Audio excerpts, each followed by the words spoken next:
Wilujeng tepang dangu sareng acara matuh dongeng enteng panggoberah mana. Mang Jaya sapara kanca bade neraskeun hanca dongeng nu katunda. Carios nyambung judulna Gobang Naga Sakti. Ieu dongeng para mitra karangan Bapak Tatang KS ayeuna nincak bagian ka-20.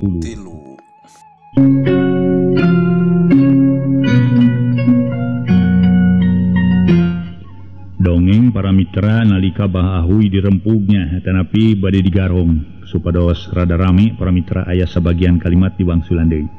Supados langkung rame maksad kitu para wargi mah urang kawitan. Kakara ge menang tilu lengkah bahahui luncat muru garong. Harita cabrod tonggong garong dijejak solontod cedak tarang tidagor kana juru meja. Si horeng si mana horeng babah ahui nuduhkeun kana peti leutik teh ukur nyieun teori. Di arah garong balanga kilak garong malik dengan orokaya bahahui leuwih kesit manehna nyerang harita teh para mitra seak dan pereup bahahui nyayang kana hulu angen pereup teuas teh atur ngeusi para mitra sok sanajan leutik. Waduh garong ngakuak terus ngedayag-dageur kitu disusul tepus bahahui ngabistelkeun jurus bangu putih rek ngahanca sirah tapi ku harita garong cukup rikat manehna ngagentak ngareuleuh kebros gempuran bahahui nyamos. Yuk bedog garong nyasar ti handap maksudna rek ngabajeg suku bahahui.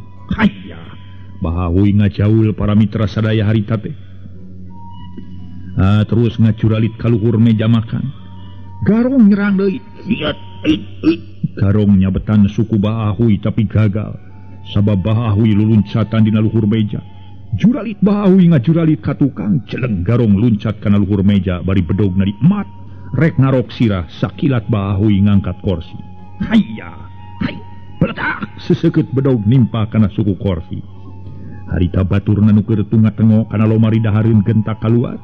Sabab ngadenge sora nu dogdag. Teu loba nu dipikir baturna garong teh nu kakara kaluar tadi di kamar makan ngalugas bedog sarta diheumbatkeun rek narok sirah. Ngan orokaya bahahui pinter manehna ngacungkeun korsi. Peletak bedog tukangeunna ngahancak korsi. Hayya, hay. Cabrod korsi dibantingkeun ka tukang. Puguh we garong nurek ngabongohan di tukang teh ngajengkang. Bareng jeung kitu suku bahahui sabelah nojer kagigir. Sabab garong nurek narok sirah di luhur meja teh luncat maksud narek nyudukeun congo bedogna. Batan hasil mah kalah ka ngajengkang atuh puguh we garong nu duaan tamah nafsu. Tamah panas geus tilu kali nyerang can hasil keneh. Korejat duanana ting korejat kalawan meh bareng ting suruntul nudukeun congo bedog bari ting gorowo. Celeng curalit bahahui ngacuralit ka tukang celek kana luhur meja bari ngarawe dua siku-siku dunangoh dina luhureun bupe. Nyaan para mitra sadaya kakesitanana bahahui harita meuni sugan mah moal aya tandingna we hampang awakna para mitra dinakeun manehna juralat-juralit teh. Dua bedog but-bet dikencak katuh ditahan ku dua siku-siku. Tak. Harita lep bahahui leuwih cingceung ngalelepkeun sirah. Seak nusa urang nyabetkeun bedog na ti handap bersur bahahui ngajaul. Hayya, hay. Kilak hiu petak siku-siku ti belah kenca hasil ngabanting sirah. Waduh, garong ngaguak para mitra. Tuluy sosoloyongan bari nyekelan sirah. Taksiran asa ulang da pogo dibanting ku siku-siku satakar kebak teh atuh para wargi.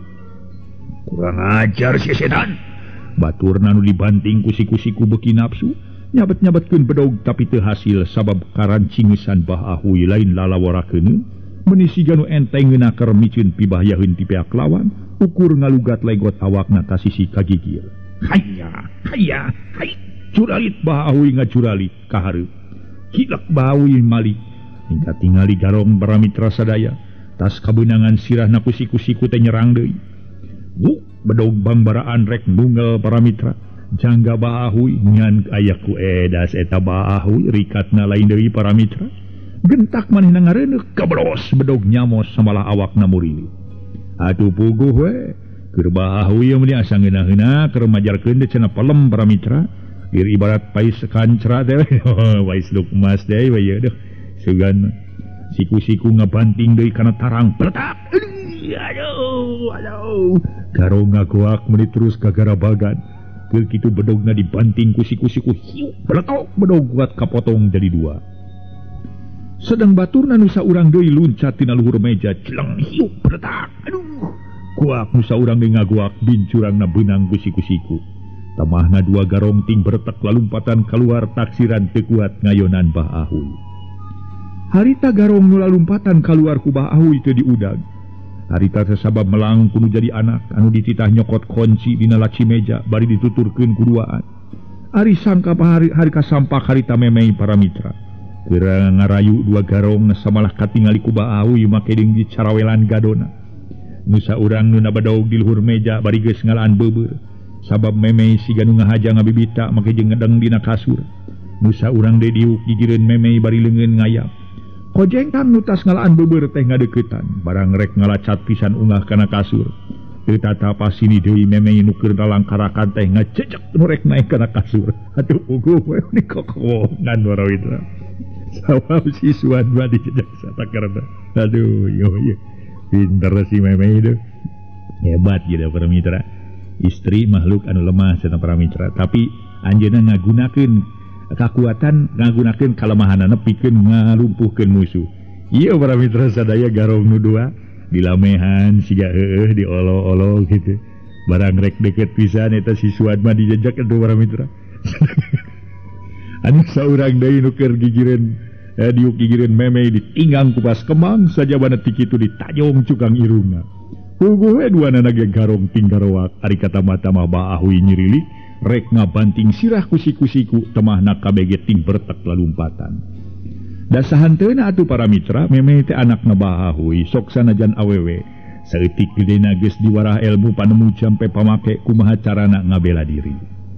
Tak adik-adik para istri sadaya aya saena janten diajar ilmu bela diri teh dina keur kieu dimangpaatkeun gitu. Bisi aya bancang pakewuh cek paribasana mau ngamuk gajah mata aya siku si wulu-wulu dimangpaatkeun. Model memei harita anjeunna ge ngarti ngalawan dua jalma jabala laki wungku para mitra. Teu dilawan ku kakerasan ku memei teh. Lawan dilamehan jiga nu heueuh para mitra. Barang dina kaayaan naon teh keur balangah da santeuna atuh balangah diserang sakaligus duana ge panjicir para wargi. Bagaimana papa selamat? Cek memei bari ngorejat. Hayya papa selamat. Hah, gila. Kina papa silam siang atau si Henji. Tahu-tahu orang ya ha. Si galong belok sia. Kalau papa tidak tipu sama itu belok. Kiano, papa bisa melayang. Pokoknya mah, papa bisa mati gitu memei. Tema Bah Ahuy amakanana ngahegak bari hate reuas kareuleunnakeun. Ngan untung manehna bisa nyieun teori reka perdaya nuduhkeun perhiasan kana peti leutik. Padahal dina peti leutik lain perhiasan tapi wadah bako. Hayya, kalau tadi si Galong itu diapakan sama kamu sampai si Galong pada pergi pada lari. Hayya, bagaimana itu Pokna deui. Ditenang anunya papa. Hayya, anunya apa Bah Ahuy talete lain buru-buru ngoncikeun panto nu masih keneh molongo. Anunya papa? Memei tuan yang ngajelaskeun. Hayya, kamu kalau omong nggak jelas coba ceritakan sama papa. Omong yang jelas supaya papa bisa ngerti. Cek Bah Ahuy kojengkang memei ngadeuketan tuluy haharewosan. Atuh Bah Ahuy seuri cacala katakan. Hehe, hayya, kamu pintar juga. Hehehe, hayya, memang kamu anak papa. Hayya, pintar. Pokna deui. Terus keluar ti kamar. Ari memei harita kahareup ngoncikeun panto sabab geus reup-reupan magrib. Peutingna para wargi. Samemeh sare memeina nanyakeun deui kana urusan lamsijan. Sakumaha nu geus dicaritakeun tadi samemeh kadatangan ku garong. Sedeng pamadegan Bah Ahuy mah tetep teu beunang dionget-onget gurat batu. Tetep ceuk manehna kitu nyareke ulah nu hartina mah teu nyaluyuan kana niat nu jadi anak. Hayang kawin ka lamsijan. Dumeh lain bangsa jeung teu sagama. Jadi bagaimana papa? Gimana memei? Gimana apalagi? Kamu orang suka tanya sama papa. Papa tidak mengerti Nanya apa kamu? Gimana itu gimana Nah, perkara memei mau sama Kang Lamsiang teh. Tema memei reketek bau deui. Alu, tadi juga papa udah bilang sama kamu orang Satu kali papa tetap tidak suka. Papa bilang tidak bisa. Papa tidak setuju. kamu kawin sama si Lam Siang. Kamu harus punya wikilang, harus pakai otak atuh. Si Lam Siang itu kan bukan wangsa kita. Bukan wangsa kita, tidak sama satu agama. Ha? Papa bagaimana sih, seperti yang belum mengalami muda saja ya? Perkara cinta mau Papa? Nanti suka tidak terhalang lain bangsa, lain agama Papa kan? Dulu Papa bilang sama Meme pernah punya istri sama orang Sunda. Kenapa sekarang saya mau punya suami sama Kang Lamsijan orang Sunda tidak boleh sama Papa, sedang si Koko sudah ngizinkan. Tema Meme kalah malikan. Kaya, itu mah dulu Meme. Jangan pikir yang dulu-dulu. Udah yang dulu sulah. Lain lagi sama sekarang. Tapi dulu juga tidak lama Papa punya bini sama orang kampung. Ya sudahlah, Meme ngajengkat para mitra terus asup ke kamarna. Bari ngagebrukeun panto kamar tarik pisan harita teh. Ayah, salah anak tidak punya pikiran. Kalau dikasih tahu sama orang tua tidak mau turut. Ayah bagaimana ini? Pikiran jadi lipu juga. Pusing mikiran soal anak. Ayah, aneh-aneh. Pengen sama si Lam Siang, ha? Pengen apanya, ha? Babah Ahoy kukulutus tuluy ngampih ka kamarna. Sabab geus beuting di luar babangunan geus cempling. Nu kadenge para mitra sadaya, lintang ti sora ciang-ciang jeung cari cangkas. Teu kungsi setengah jam Babah Ahoy geus kerek meuni nyegrek karita teh para wargi sadaya. Babah Ahoy kerek nyegrek. Malah mah sedeng Meme harita teh nyileut keneh bae ngumar lamunan. Mikir kumaha piakalun sangkan laksana yang boga salaki ka Lamsijan. Nepi ka akhirna Meme boga itikad rek ngajak kabur ka Lamsijan. Memang lamun nurutkeun ka cinta mah sanajan Lamsijan oge sarua pada cinta. Ngan Lamsijan teu wani terang-terangan kadu jadi bapa Meme sabab ngarasa sieun teh.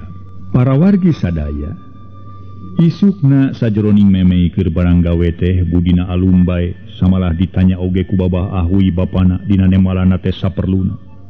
Da eta ngarasa kehe dumeh kahayangna teu diidinan kudu jadi bapa. Waktu Meme keur ngelapan kaca jendela di kamarna gero, Babah Ahoy ngagegero di patengahan. Bari ngarongkong gobang anu naplok dina tembokan kamarna. Meme. Iya Papa. Tema Meme keluar ti kamar. Ada apa Papa? Hayya, minta air teh pahit ha. Pakai gula sedikit, Papa mau minum. Si Papa suka macam-macamnya. Kalau pengen air mah teh manis ya teh manis saja, jangan teh pahit pakai gula sedikit segala. Hayya, Papa minta teh pahit pakai gula sedikit. Ya teh manis. Hayya, bagaimana kamu sajalah. Pokoknya Papa pengen minum. Cek Babah Ahoy. Leos Meme ka tukang nyician cai teh make gula. Teulila dianterkeun ka jero kalawan cangkir nu diisi ku cai teh dituna. Dina meja gigireun gobang, kilap Meme malik maksudna marek maratkeun pigaweun, ngelap kaca jendela acan ge ngaleos geus digeroan deui. Meme, apalagi Papa? Coba itu ambil minyak wangi di kamar tempat samayang. Bukan sekalian tadi Papa mah. Meme ngajengkat. Hayya, anak ini pergi mana? Disuruh sama orang tua malah. Hayya. Babah Ahoy kukulutus. Meme nuna ples minyak seungit dina meja tuluy ngaleos deui ka kamar maratkeun pigaweun bari budina tetep baeun. Harita Babah Ahoy ngaminyakan gobang meuni herang jeung seukit naker.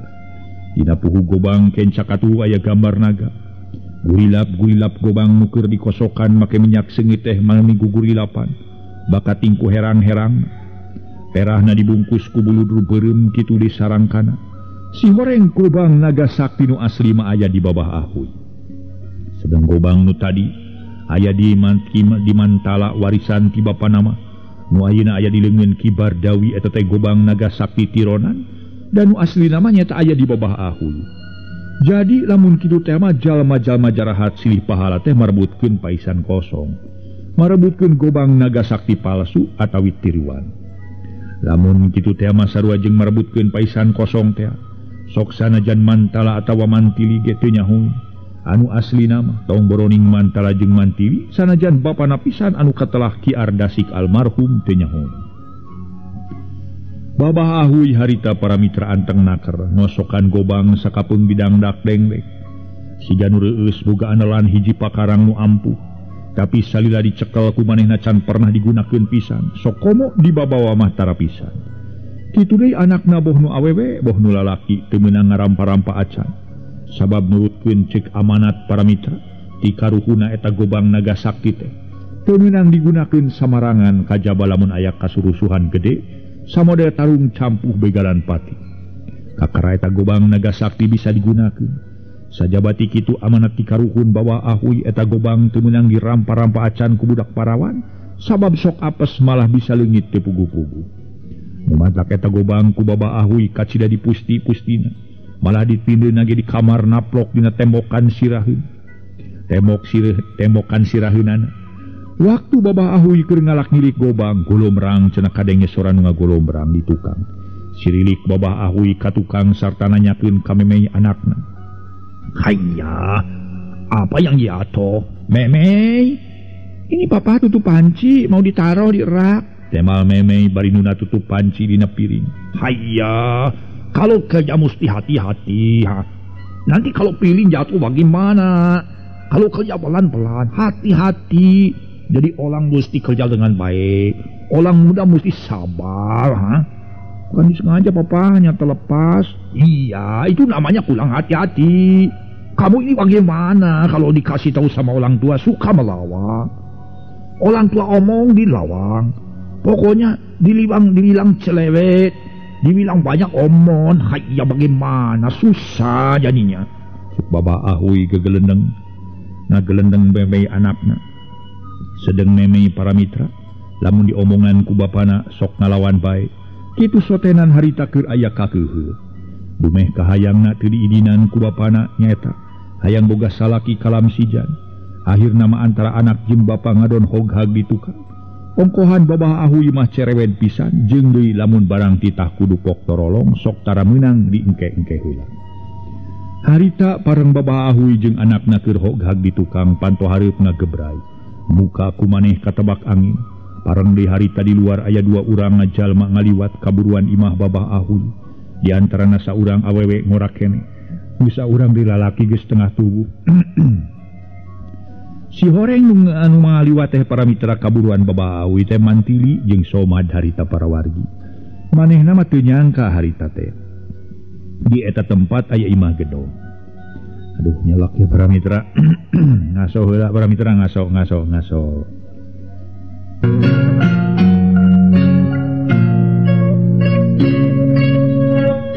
Para wargi sadaya barang mantili ngareret kalawang breh katingali dina luhur meja marmer aya gobang.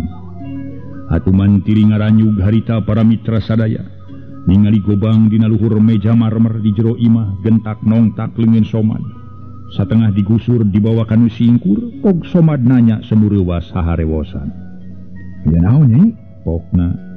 "Ieu kuring ngareret kana lawang imah. Eta sakareretan siga aya gobang di luhur meja." "Hah? Baru ningali gobang nyai?" "Barkah mang meutu ningali nyai ongko. Mah paneuri deui." "Nya bieu kuring katingali pisan, basa kuring ngareret kana lawang gedong. Palang siang gobang nu dipaling ku si Bardawi teh mang. Nah ieu imah si Bardawi kitu." Cek mantili timburu nama gobang direbut ku Bardawi teh. "Teuing atuh nyai. Teuing imah Bardawi, teuing imah nu sejen, eta mah kumaha tuh maksudnya teh?" Somad malik nanya kana pamadegan mantili. "Maksud kuring mah hayang ngarebut deui we sabab muga-bogaan gobang naga sakti lintang ti lanceuk kuring eta Kang Mantala. Teu tinggal ti jeunatna bapak kuring." "Aduh, kumaha tuh nyai? Anya asupna bising katohyane ku si Bardawi ari nya mah. Nyai ningali aya gobang di jero." Somad ngarasa manghariwangkeun. "Kari kumaha engke we mang kapergo we tarung jeung si wolekna. Teu kapergo mah eta nu dipenta sabab yakin nu di luhur meja teh gobang." Temal mantili kadrek nyokot gobang di imah babah ahuy anu masih keneh hoghag jeung anakna di tukang. "Anjung atuh sugan siga hati-hati nyai," cek Somad teu weleh hariwangeun. Teu loba nu dipikir deui harita mantili ngaderegdeg lumpat bari rada dongko. Hari Somad ngawaskeun dinu singkur sanggeus deukeut ka lawang. Lol mantili ngelol heula nempo ka jero. Kabeneran di jero eueuh jelema saurang-urang acan ketayep mantili ka ketayepan ka jero. Bari dodongkoan reg eureun manehna eureun-eureunnan. Ragamang leungeunna sabulah ngaragamang kana gobang bari panon rundut rinat ngabagi reret. Geus kitu sirilik kaluar mawa gobang. Parang harita babah ahuy norojo, manehna reuwas ningali aya nu ngajorelat bari gobangna di luhur meja eueuh. Hah? Memei? Memei? Babah ahuy gegerewekan nyalukan memei anakna. Sirilik memei nyamperkeun. Ada apa, Papa? Tanya memei can ningalieun gobang eueuh. Hayya cilaka. Cilaka hayya gobang. Gobang sudah pergi, sudah hilang ha. Aduh cilaka memei, kita ulang cilaka. Gobang sudah hilang, ada culi.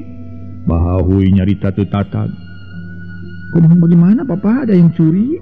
Hayya, itu gobang gak ada, gobang hilang hayya. Pasti ada yang curi ha.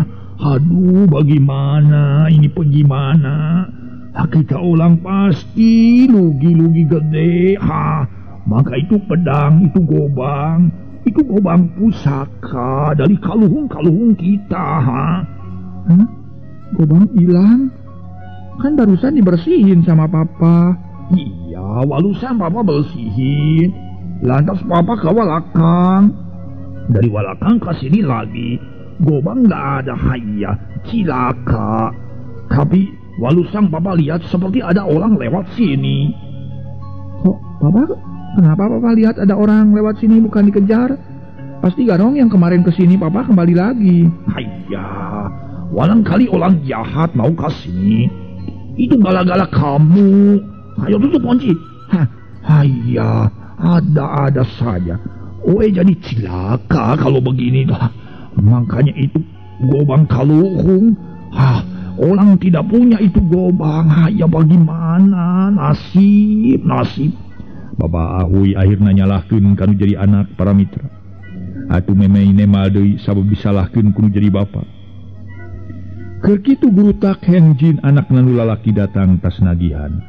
Kasampak adina jeung bapana keur hoghag di tengah imah. Sudah ada apa lagi tiap hari ribut saja Papa ini? Rame saja, ada apa Mei?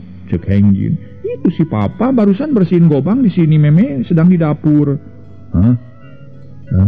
Lantas waktu Meme nyimpen tutup panci jatuh si Papa ke belakang. Lantas Papa marah-marah sama Meme. Terus udah gitu Papa dalam lagi.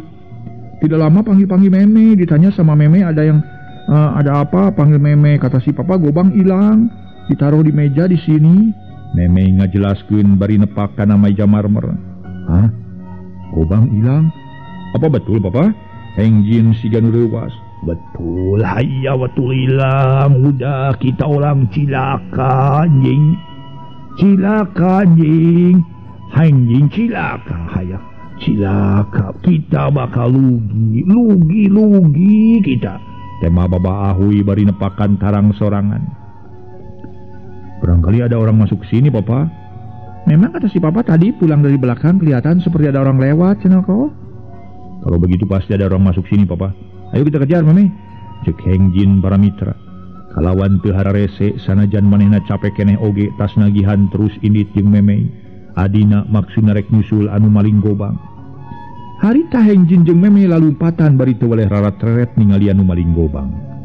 Sedang mantili jeung Somad sanggeus nyokot gobang teh para mitra. Lalumpang biasa we harita teh. Si Ganu tenangna keur teu boga curiga. Aya nu nyusul para mitra. Waktu lalumpang gilak Somad ngalieu katingali rentang-rentang aya dua urang nu keur lalumpat. Atuh geus tegwe timuruna para mitra sadaya Somad mah. Anu nyusul reg Somad eureun malah terus ngenyang leungeun mantili nu keur leumpang ti hareup bari nyolenangkeun gobang. Nyebut heula tuh di tukang aya nu lalumpatan duaan palang siang nyarusul urang nih. Okna gilak mantili ngalieu. Ana breh nyawe aya dua urang keur lalumpatan. Luncat mang kalebak. Cek mantili bari miheulan luncat kalebak. Dituturkeun ku Somad datang kalebak beretak lalumpatan mapai-mapai jalan rondaan sisi kontrak ente. Barang dihareup di jalan anu keur disorang teh aya saurang bangsawalanna anu keur tumpak kuda. Horeng tuang Martin gunungan lamsijan keur ngontrol. Corelat mantili nyalingker ka sisi bari ngenyang leungeunna. Somad nu ampir-ampir ti jongklok. Anya kieu mang gigi pura-pura sieun tas meunang kareuwas atawa kasieun. Kayak di mana nu tumpak kuda eureun di dieu mang kudu nyarita aya nu ngaberi ku jelema jahat atawa atas disiksa kitu. Kuring rek nyumput heula. Di mana manehna turun tina kuda, kuring rek luncat kana kudanya. Mantili nitah nyieun akal tareka. Nyieun reka perdaya ka Somad. Maksudna merek maling kuda nu keur ditumpakan ku Tuan Martin. Nah jungjungna tuh bising kaburu anu datang ngarudag deukeut teh dieu ka dieu non teh daratang deukeut ka dieu mudagna. Tema Somad celeng-celeng mantili luncatan ka pasireun jalan. Kuring ngadepong nyumput dina kebon ente. Harita Tuan Martin geus deukeut teh Somad hahargungan pura-pura keur aya kanyeri. Aduh. Pokna tu Tuan Martin rungah ringu. Ana breh katingali ku Tuan Martin para mitra sadaya. Saurang lalaki keur aduh-aduhan bari ngadeg-deg hanapeun tangkal cau. Hai, sedang apa kowe di situ, ha? Dan kamu orang mesti tahu ini tempat kontrak, ha?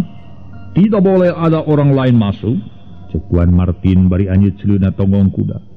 Aduh, tolong Tuan Juragan, tolong.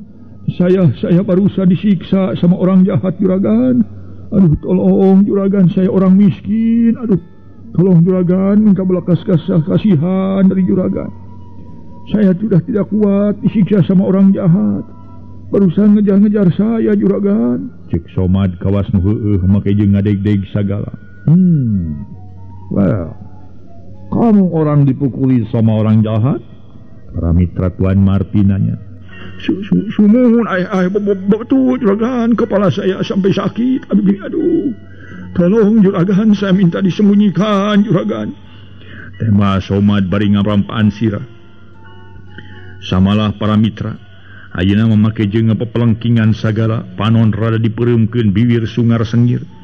Ningali kaayaan kitu mah Tuan Hendrik turun tina kudana terus nyampeurkeun ka Somad. Kabeneran oles kuda teu ditalikeun atuh kuda leuleumpangan. Kaskara oge Tuan Hendrik rek ngilikan sirah Somad geus celeng wanten mantili luncat ti pasireun jalan kana tonggong kuda. Kurutak kuda lumpat ditegarkeun puguh we Tuan Hendrik reuwas malah gegerok. Hai, berhenti kamu orang, ha? Cilaka kamu orang mencuri kamu kuda, ha? Cek Tuan Hendrik bari lumpat maksudna mah rek ngaberik nu maling kuda. Bari teu eureun-eureun Tuan Hendrik cocorowokan pelenyeng Somad lumpat menit teu sirikna ti babaranting, teu sirikna blaglug para mitra labuh ongkos sieun katewak kudu ngudag ti tukang. Harita mantili kudana mengkoal kabelah kenca, maksudna mah rek neang Somad. Kabeneran Somad jalana kadinya pisan arip amprok ari celeng Somad luncat kana tonggong kuda. Bari leungeun dirawel ku mantili geus kitu mah terus ngejat teu kasusul pisan ku Tuan Hendrik. Da puguh satarik nage lumpat jelema moal sarua jeung lumpat kuda. Mantili jeung Somad salamet. Kuda Tuan Hendrik teu kaberik malah leungit udaganana kitu deui ku Hengjin jeung ku Memei teu kapanggih. Harita Hengjin jeung Memei kebat ka imah Tuan Hendrik, maksudna merek ngabejaan ka Lamsijan. Yen bapana kapalingan Gobang Nagasaki. Pareng harita Lamsijan keur ngobrol bari dariuk dina bangku awi handapeun tangkal camara. Kituna teh siga nu tarenang nakar. Si horeng Lamsijan jeung anakna Tuan Hendrik katelah rince keur bobogohan. Rince katarik para mitra ku Lamsijan dumeh kasep. Pangawakan jangkung sembada di wuwuh jujur. Atuh Lamsijan kakara saminggu digawena di dinya geus dipikanya aku Tuan Hendrik jeung ku pamajikanana. Sanajan Lamsijan kapanggih keur ngobrol tara ieu digeunggeureukkeun asal pagawean geus beres. Samodel harita pagawean Lamsijan geus rengse deui dina reureuh. Kari reureuhna. Ari tepi kaburuan gedong Tuan Hendrik rakatak Memei baeud beh ningali Lamsijan keur diuk rerenengan jeung rince. Lamun kitu teh mah Memei timuru, karince dumeh manehna bogoheun ka Lamsijan. Jan, Hengjin ngageroan korejat Lamsijan siga nu reuwas. Manehna ngorejat bari ngalieur. Aya naon, Heng? Lamsijan nyampeurkeun ari Memei harita ngabalieur ongkohan rince nuturkeun. Waduh, papa saya kacilakaan, Jan. Hengjin renghap ranjung, sabab tas lulumpatan sakitu jauhna. Cilakaan? Kacilakaan kunaon kacilakaan teh? Lamsijan reuwas, timuruna mah babah ahuy cilaka aya nu mahala. Gobang papa saya anu maling bieu ku saya jeung ku si meme diberi tapi teu kaudag cilaka we mah alamat cilaka pokona mah mangkaning gobang teh gobang pusaka teh turunan ti karuhun papa saya teh kumaha tuh heng pangdenge gobang si papa anu maling iraha kitu cenah mah bieu sabot papa saya keur ditukang ari gobangna dituna dina meja marmer keur diminyakan ku papa saya da saya ge nyaho atuh bieu balik tas nagihan di Ciparai da kitu papa saya mah dina waktu-waktu nu geus anger teh gobang dibersihan diminyakan maksud jeung tujuan namanya kitu teh meh anon teh awet ceung kitu ari meme keur di mana tuh lam sijan kakarananya ka meme anu keur ngabalieur miceun beungeut keur di tukang tema meme teu nemongkeun budi sabab keuheudu meh lam sijan kapanggih keur rerenengan jeung rince ai geus kieu kumaha tuh maksud hengjin lam sijan nanya kana pamadegan hengjin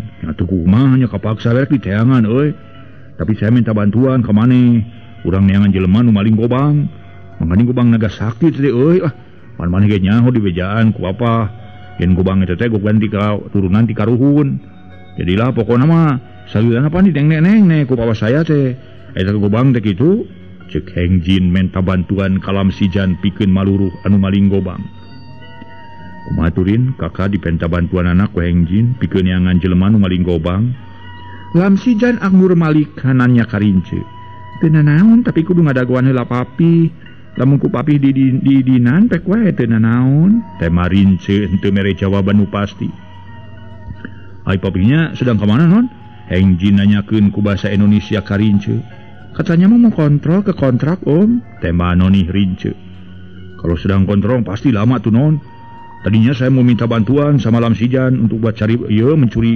pencuri pedang papa saya hengjin ngarasa bingung biasanya jam berapa pulangnya non pokna deui bari neuteup kana beungeut nonih rince tidak bisa ditentukan om kadang-kadang sebentar kadang-kadang sampai sore bagaimana sekarang atuh mei lah hengjin nanya ka meme adina itu mah terserah kokoh mau ditunggu boleh mau nanti kesini lagi boleh tapi saya rasa mah lebih baik kita pulang saja dulu sabab kasihan sama papa di rumah nggak ada siapa-siapa lagi yang gitu sajalah kita pulang saja dulu ya me ya tapi begini ianya nanti kalau tuan pulang kamu bilang sama tuannya sudah diizinkan lekas kamu ke rumah ya oke lah urang kadi tuh heng rek beja heula ka tuan tema lam sijan begitu saja nonya nanti kalau papinya mudah pulang tolong ya lam sijan bantu pembicaraannya supaya papi non tidak dapat mengizinkan pokoknya mah non tidak menolak gitu dapat mengizinkan membantu om untuk mencari orang yang curi pedang papa tia gitu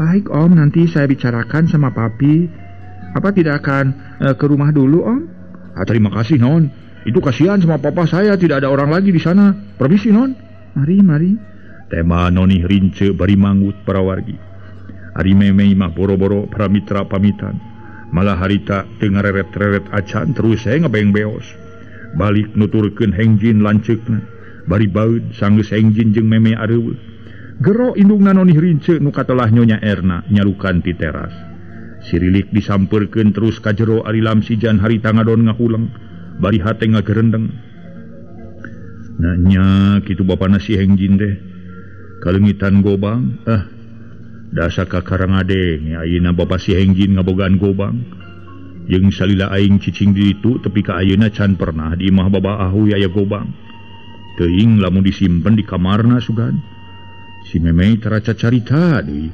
perkara aya gobang bapana manehna boga-boga gobang lain ku kitu bet asa diingetan aing ge ti heula kungsi nyekel gobang Nagasaki ngan direbut ku welak rampok edan saharita harita aing dihurup kutiluan ari katamah-tamah setengah ditipu ku cucugik awewe tapi kaharita aing inget-inget bis aya sisi walungan kalawan tulungan ku si meme kari-kari ayeuna aing ngadenge beja kitu yen bapana si hengjin jeung si meme kalengitan gobang gobang Nagasaki nu aing kitu anu direbut ku balak rampok teh tapi make aya di bapana si hengjin di aing mah heranna teh tapi mungkin oge ketang palang siang ku rampok teh dijual ka bapana si hengjin lantaran rampok perlu duit terus dibeli ku bapana si hengjin meureun dari meunang ngarebut deui mah ti rampok asa piraku bawa ahuy teu dipaehan ku rampok lamun maneh ngalawan teh mah lah Siga nama kitu jiga nama. Lah heran aingnya. Tungtungna para mitra Lamsijan ngahulang harita. Teka pikiran kudirina ngeunaan anu aya patula patalina jeung urusan Gobang Naga Sakti.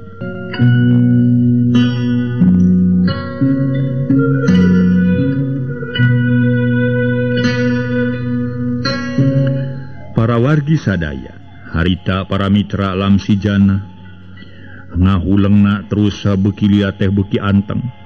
Tuluy ngagerendeng di jero hatena. Sugan Gobang Naga Sakti nu aing teh. Ngan teuing kumaha make bisa aya di babah ahuy. Nyana sapoekeun aing mah kumaha pilakueun aing ari geus kieu ye. Milu maluruh nu malingna bari geus beunang nu malingna kalawan Gobangna kapimili. Meureun aing tetep ngabulasin deui. Datang tu Gobang dirawatan ku bapana si Hengjin. Ari ku aing di aku yen eta teh Gobang nu aing kana pasti bakal ngadatangkeun kaributan jeung si Hengjin. Leung basa lamun Gobang beunang ngati nu maling teu ku jalan narohkeun pati. Kasebut tarum heula. Narajang beunangna ku jalan begalan pati heula. Ari heug deui anu begalan patina teh. Aing ari geus karebut dicokot di ku bapana si Hengjin nyaeta babah ahuy. Hari aing kudu diributan marebutkeun Gobang maera rumasa sasat aing kahutangan budi. Ku si Hengjin boh ku si Meme boh ku bapana babah ahuy. Tapi ka aing diasukeun digawe di dieu ge pan di Tuan Martin jasa manehanana. Kitu dina gretes hate Lamsijan. Boga timuru para mitra yen eta Gobang nu di babah ahuy teh nu manehna waktu direbut ku rampog setengah jalan. Waktu Lamsijan keur ngahulang gero Tuan Martin ngagegero bari ngagidi. Ijan? Ya Tuan, ada apa Tuan? Tanya Lamsijan bari nyamperkeun semuruwas. Waduh, kita cilaka Ijan. Kita cilaka. Ada orang berani rebut kuda. Tuan Martin ngahegap. Cilaka bagaimana Tuan? Lamsijan netep seukeut. Nyonya Rince kemana Ijan? Ada Tuan di dalam. Tema Lamsijan gidig Tuan Martin unggah ketepas. Gero Nyonya Erna pamajikanana para mitra. Mami? Ya? Tema Nyonya Erna keluar ti kamar makan keur majangkeun dahareun dibantu ku Rince anakna. Ada apa Papa? Celaka Mami. Kuda papi ada yang bawa lari. Sampai sekarang tidak kembali lagi. Pasti itu orang rampok berani merampok kuda punya papi. Nyonya Erna rewas para wargi sadaya. Tuan Martin gek diuk bangun leuleus daya tangan pangawasa. Hah? Kuda ada yang membawa lari. Di mana papi? Nyonya Erna rewas kuda nu salakinain mau kabur. Di sana itu, dekat itu. Dekat pinggir onderneming. Tidak sangka itu orang berani berbuat akal-akal luar biasa licik. Yang seorang ngaku-ngaku sakit. Tahu-tahu waktu papi turun dari kuda. Waktu papi periksa itu orang yang sakit. Yang seorang lagi lari bawa kuda. Kurang ajar itu orang. Tema Tuan Martin. Rince. Nyonya Erna ngageroan anakna para mitra sadaya. Ya Mam. Tema Nona Rince beri nyamperkeun meh bareng jeung norojona Lamsijan ka jero. Ini Papa kecelakaan Rince? Kecelakaan apa Papa? Noni Rince rewas para mitra terus diuk digigireun Tuan Martin bapana nu keur ngajelenggu. Kuda papi ada yang membawa lari Rince. Itu kuda, padahal kuda luar biasa bagus. Tidak ada duanya itu kuda yang biasa papi pakai. Kalau papi ngadakan kontrol ke onderneming dan kontrol semua perkebunan. Tema Tuan Martin bari ngareret. Kuda ada yang bawa lari ya? Ada yang bawa lari bagaimana Papa? Kuda ditunggangi sama papi? Iya, papi juga sedang naik kuda. Dan di pinggir onderneming, papi dengar semacam orang sakit. Setelah didekati, betul di sana ada orang laki-laki setengah tua. Dan dia orang minta tolong sama papi. Dan dia kata dikejar-kejar dan dipukuli sama orang jahat. Dan kemudian papi turun dari kuda mendekati orang itu yang minta yang diselamatkan. Baru saja papi dekat sama dia orang, Tahu-tahu ada orang loncat dari atas terus lari bawa kuda. Dan papi dikejar sambil panggil-panggil. Tapi papi hilang jejak. Mungkin pencurinya sudah jauh. Itu yang bawa lari kuda itu perempuan, papi? Noni rince Pramitra. Talete sedengkeun nyaer nama ngajelenggut taksiran handeul mangkaning kuda sakitu mahal. Tidak tahu. Papi tidak lihat dengan jelas and tahu laki-laki atau perempuan. And papi kurang bisa melihat pada waktu itu. Tema Tuan Martin pok lamsijan milu tumanya. Kalau itu orang yang minta tolong sama Tuan masih ada di sana? Tidak tahu juga, Jan. And sebab aku tidak bisa lihat lagi orang tadi minta tolong sama saya. Kelihatannya dia juga lari, rupa-rupanya dia orang itu sengaja mempermainkan aku. Kurang ajar. Itu orang-orang pribumi mesti ditangkap itu orang. Kurang ajar.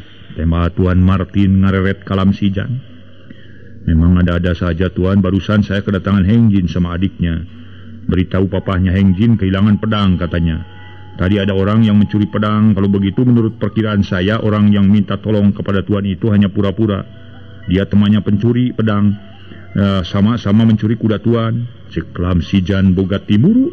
Anu minta tulung ka Tuan Martin teh nipu. Memangnya eta ge kitu pisan teu jauh tina timuru nalam sijan. Naso heula para mitra.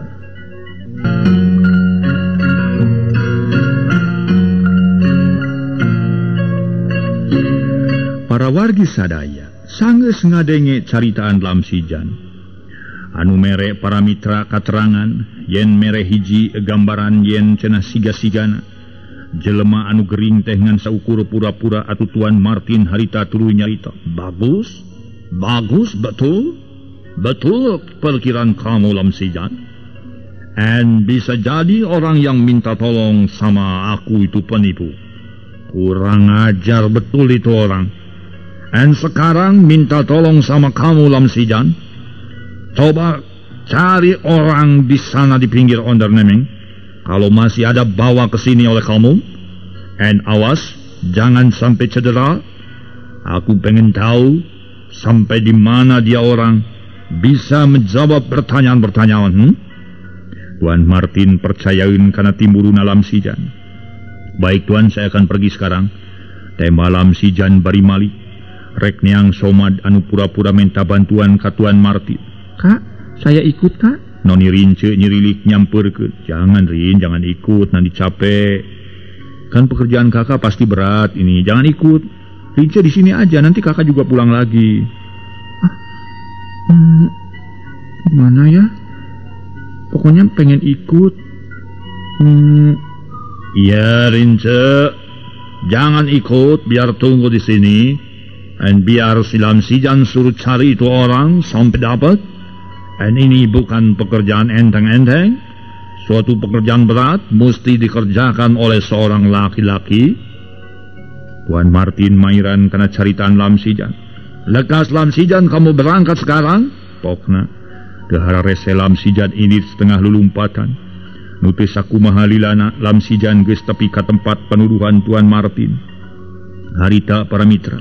Lamsijan luak lieu kalacat naik ka kebon ente. Red kaditu, red kadieu, sakuriling bungking patempatan ditinggalian tapi weleh. Teu ningali jelema saurang-urang acan. Cerut lamsijan turun deui kalebak terus ngaleos mapai jalan rondaan. Palebah tempat nimang enteh regeureun sabab katingali rentang-rentang aya saurang lalaki turun ti pasir. Sanggeus rada deukeut lamsijan ngagegero. Mang. Reg lalaki nu digegero teh eureun tuluy ngalieu. Tapi teu daek nyampeurkeun malah neuteub ti kajauhan. Gidig lamsijan disampeurkeun. Punten Mang, abdi teh gegelis panon ka Mang lah. Mang ngajang aya naon kitu? Tanya eta lalaki. Dupi Mang namanya henteu ningal nu tunggang kuda ngalangkung ka dieu, atana bisa urang jami ngalangkung. Ceuk lamsijan para mitra. Teu jang nanging duka upami ka jalan rondaan mah. Dupi Mang namanya ngangge jalan ka mana? Na memang norobos ka kawon teh jang lupi kitu. Temal eta lalaki malik nanya. Bari neuteub kana beungeut lamsijan. Numawi itu dunungan abdi Tuan Martin anu nipu Mang. Pokona mah anjeun teh anu nipu. jantanlah pokonan ngutus abdi nyusul anu nipuna gitu. Tuan Martin kepala employe ujang. Sumuhun kepala employe. Masya Allah ditipu kusaha ujang. Maka jeung anu nipu sagala moanya jalmi pinter anu nipu sagala. Mana sinakeun mang jalmi bodoh teu terang ditu eta. Anu nipu pantes ai Tuan Martin apaan? Anjeunna mah jalmi pinter moanya anu nipu. Sareng saha anu nipuna teh dijang? Cek eta lalaki samunu reuwas. Teu hararese parabat kulam sijan dijelaskeun sakumaha katerangan ti Tuan Martin. Nu asalna aya jelema menta tulung ka manehanana. Barang di deukeutan cenah para mitra si horeng jelema anu gering. Anu ngaku-ngaku gering bari aduh-aduhan. Atuh barang manehna turun kudana aya nu maling. Kitu para mitra sadaya diterangkeun kabeh. Sing sakur nu dicaritakeun ku Tuan Martin. Eueuh nu dikilungan estuning sabalakana caritaanna teh para mitra kulam sijan dibejakeun ka eta jelema sangkan bisa ngarti jeung bisa nuduhkeun bisi aya jelema nu maling kuda ngaliwat ka dinya. Tah punten emang disuhunkeun karena Allah na upami mang ningal aya nu nungang kuda gambir engal wartosan ka Tuan Martinnya. Pana mang uninga sanes ka kudana nu Tuan Martin anu warna gambir. Lam sijan amanat. Insyaallah jang upami karesan mang ningal mah mangga atuh jang. Mang bade mios deui. Mangga. Teh malam sijan para mitra bari manehna ge init neneangan anu maling kuda dununganana. Ngaso heula para wargi ngaso.